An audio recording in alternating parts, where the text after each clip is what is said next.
Un jeune pilote australien disparaît en plein vol au-dessus du détroit de Bass. Avant de s'évanouir des radars, il décrit un engin inconnu qui le suit, puis un bruit métallique retentit et plus rien. Son avion ne sera jamais retrouvé. Voici l'histoire vraie, glaçante et toujours inexpliquée de Frédéric Valentich, le pilote disparu de 1978. Frédéric Valentich est un Australien de 20 ans, passionné d'aviation depuis l'enfance.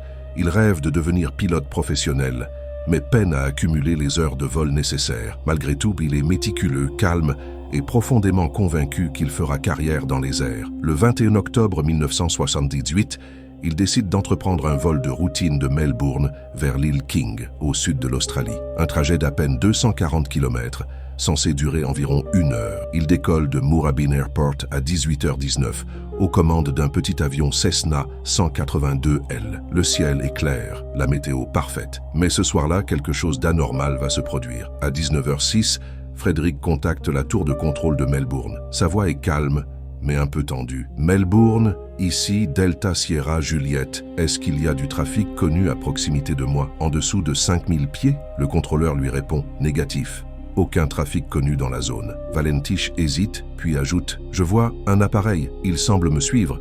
Il vole environ 1000 pieds au-dessus de moi ». Le contrôleur demande plus de détails. Valentich précise « Il a une forme allongée, brillante, métallique. Il émet une lumière verte ». Le ton de sa voix change. Il n'est plus calme. Il parle plus vite, comme s'il observait quelque chose d'incompréhensible. L'appareil vient vers moi. Il s'approche très vite. Il passe au-dessus de moi maintenant. Il n'est pas un avion. Le contrôleur aérien, inquiet, tente d'obtenir la position exacte de Frédéric, mais la communication devient instable. Le pilote semble confus, comme s'il perdait ses repères. Il tourne au-dessus de moi. C'est comme s'il jouait avec moi. C'est étrange. Il brille d'une lumière verte intense. À ce moment, le contrôleur lui demande de confirmer le type d'appareil. Valentich répond d'une voix tremblante « Je ne peux pas l'identifier.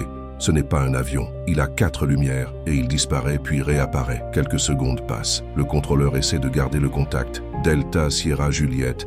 Pouvez-vous préciser votre altitude? Silence. Puis la voix revient. Mon moteur tourne de manière irrégulière. Il est là, il vole juste au-dessus de moi. Il n'est pas un avion humain. À 19h12, les transmissions deviennent brouillées. On n'entend plus que la respiration de Frédéric et un bruit métallique étrange. Puis, sa dernière phrase.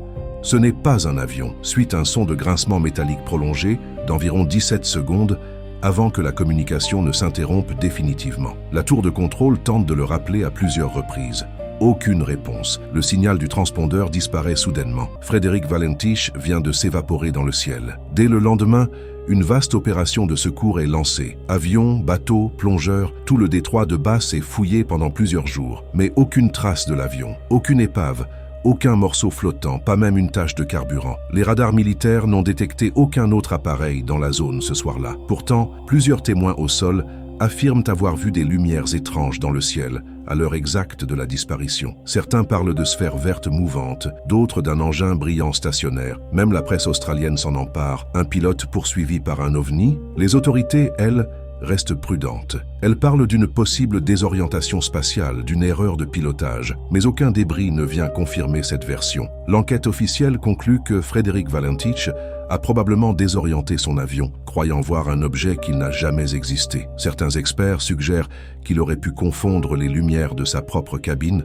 ou une planète basse à l'horizon comme Vénus, mais les faits ne collent pas. Il connaissait la région, il volait souvent sur cet itinéraire, et surtout aucune trace de crash n'a jamais été trouvée. D'autres hypothèses évoquent une fuite planifiée, un suicide, voire une mise en scène, mais aucun élément de sa vie personnelle ne va dans ce sens. Frédéric était passionné, ambitieux, et avait parlé ce soir-là de voir des lumières étranges bien avant la perte de contact. Frédéric Valentich n'était pas un novice des histoires d'ovnis. Ses proches racontent qu'il s'y intéressait, qu'il lisait souvent des articles sur le sujet. Il avait même confié à sa petite amie « Si un jour un ovni me capture, je ne reviendrai pas ». Ces mots prennent aujourd'hui une dimension tragique. Certains ufologues voient dans cette disparition le premier cas documenté d'enlèvement en plein vol. Les témoins au sol, les sons enregistrés, les lumières vertes, tout semble pointer vers un contact avec un phénomène inexpliqué. En 1983, 5 ans plus tard, un pêcheur prétend avoir retrouvé un morceau d'avion léger échoué sur la côte sud de l'Australie, mais les analyses restent inconclusives. Rien ne permet de dire avec certitude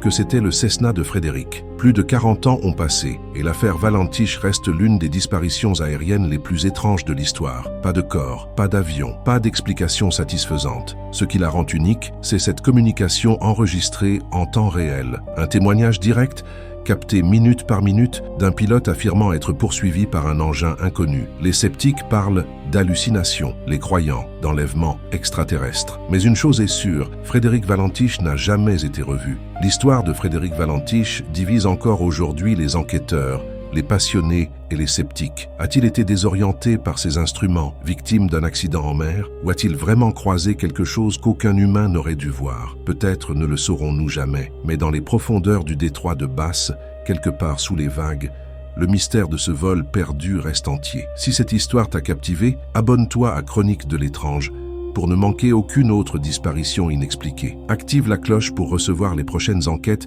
sur les mystères réels du monde. Et dis-moi en commentaire, crois-tu que Frédéric Valentish a été enlevé ou qu'il a simplement disparu dans les nuages?